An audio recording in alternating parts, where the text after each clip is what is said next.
Okay, so I got a request from a student for a video regarding polyatomic ions, and she was more specific than that, but I do want to go a little more general. So this comes from naming ionic compounds, and that's with polyatomic ions in it, and there's a table on page 91 of TRO that discusses this. So let me start out here. First of all, just to remind you, we had these ions that we talked about in class. And, you know, the very simplest level, you just need to memorize these things. And there's 20 or 30 of them that you need to memorize. But we did talk a little bit about why these things have trends, what the trends are, and why these things are named what they're named. And so that's what this is about. So first of all, what is this? NO3 minus. That is nitrate. Okay? So this has fewer oxygens in it. So this is nitrite. Okay? Now look at these. This is and by the way, all oxygens, right? Ate and ite, oxygens. Okay, so this has a sulfur in it.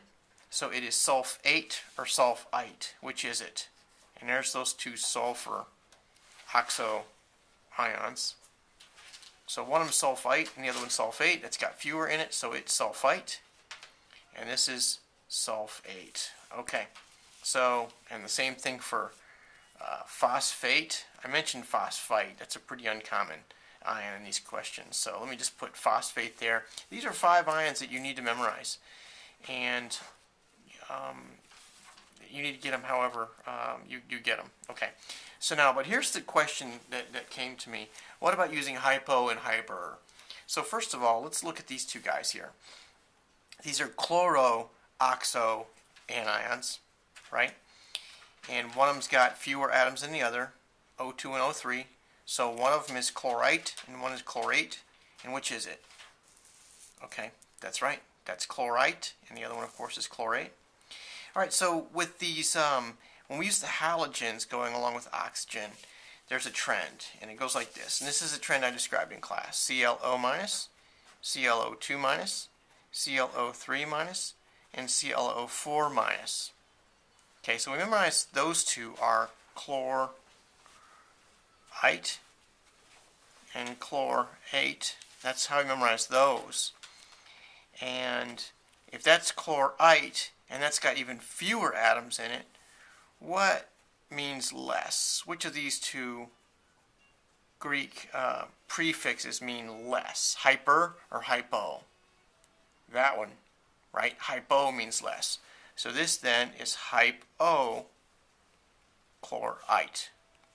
Okay? And as I said in class, this is hyperchlorate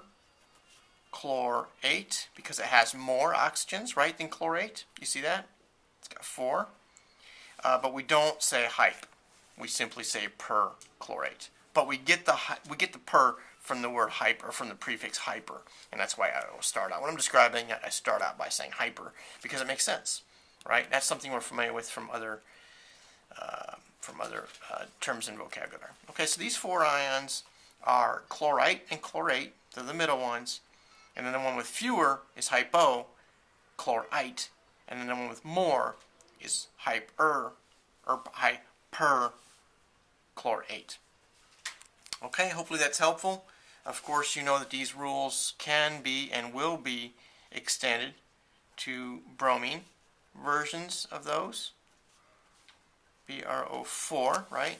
So what is the name of that? That's a good question for you. Pause the video now and see if you can name that.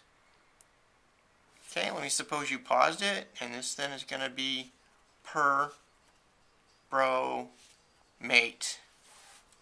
Alright, hopefully that was helpful.